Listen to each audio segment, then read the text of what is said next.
আকাশেতে নাই সূর্য কি করিব তারা যে নারীর স্বামী নাই রে দিনে অন্ধহারা অমর স্বামী ধর চলে না তোমার শরণে যেতে যেতে নদী নাই রে কি করিব তারূপে যে নারীর স্বামী নাই রে দিনে অন্ধহারা অমর স্বামী ধর চলে না তোমার শরণে আকাশেতে নাই সূর্য কি করিব তারা যে নারীর স্বামী নাই রে দিনে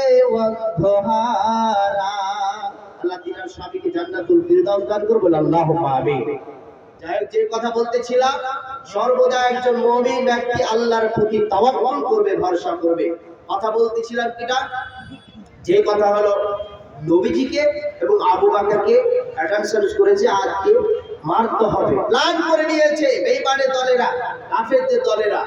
এমন সময় আসসালামু আলাইকুম, মুয়াফির আমার কিছু গোলের মধ্যে পৌঁছে যাচ্ছে।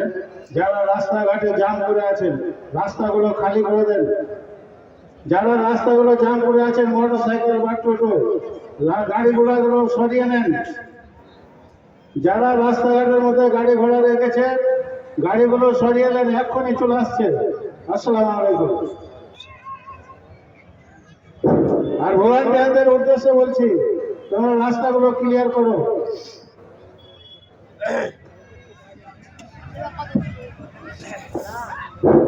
তো যে কথা বলতেছিলাম, কোন কথা? আবু বকর এবং নবীজি জামাই এবং শ্বশুর একই জায়গাতে আছে, এক গর্তের মধ্যে প্রবেশ করেছে। কি করেছে? এক গর্তের মধ্যে প্রবেশ করেছে। এমন সময় আল্লাহর নবী, হয়তো আবু বকর রাদিয়াল্লাহু তাআলা আনহু, দুইজন মিলে, নবীজি এবং আবু বকর। আবু বকর ভয় পাচ্ছেন যাতে করে আপনার কিনা, যাতে করে কি হয়ে যায়, কাফেরের দলেরা যদি আমাকে ডেকে ফেলে তাহলে আজকে হয়তো মারবে। আবু বকর ভীতু সন্তুষ্ট হয়ে যাচ্ছে, ভয় পাচ্ছে। আল্লাহ নবী বলছেন, আবু বকর শোনো। আল্লাহ নবী বললেন, আবু বকর রে, লা তাহজান ইন্নাল্লাহ মা'ানা।